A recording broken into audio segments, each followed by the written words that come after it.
Sa kasamaang palad, ang ating e-bike ay na-flat. Oh. Yan. Na-flat siya.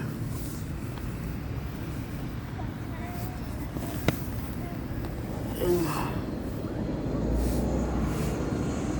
Na-flat ang e-bike.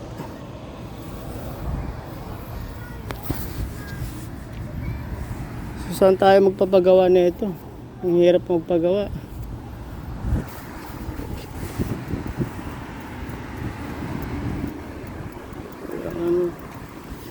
Wala namang vulcanizing dito. Ewan ko lang. Ako, baka bibila ng ano to, bagong interior. Ako, dadalhin mo pa roon sa ano, sa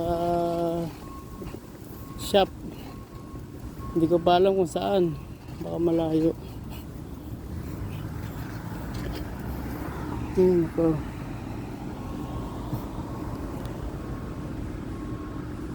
Hindi gaya ng Pilipinas.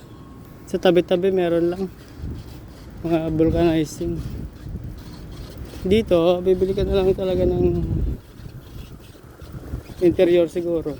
I'm not sure kung merong vulcanizing dito na shop.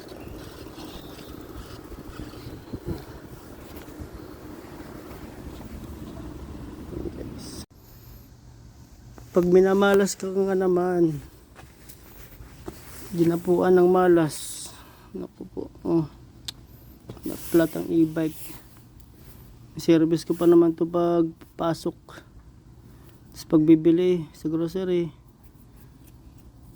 Laking bagay nito. Laking tulong ito sa akin eh. Yung mga malapit na biyahe, hindi ka na kailangan mag-bus. Mag-e-bike ka na lang. Mag-grocery. Oh. Sa kasamaang palad, na-flat pa. Ay nako, animal, na-flat pa. Maghahaglikat na ako ng ano, bicycle shop. Ang hirap, magtutulak ako na ito. Ay, malayo magtutulak. Hanap ako ng ano, bicycle shop. Saan kaya? Wala muna tayong e-bike journey. Mga biyahe. Magpahinga muna siya. Gagawan ko pa ng parang paano magawa yung gulong. See you. Bye.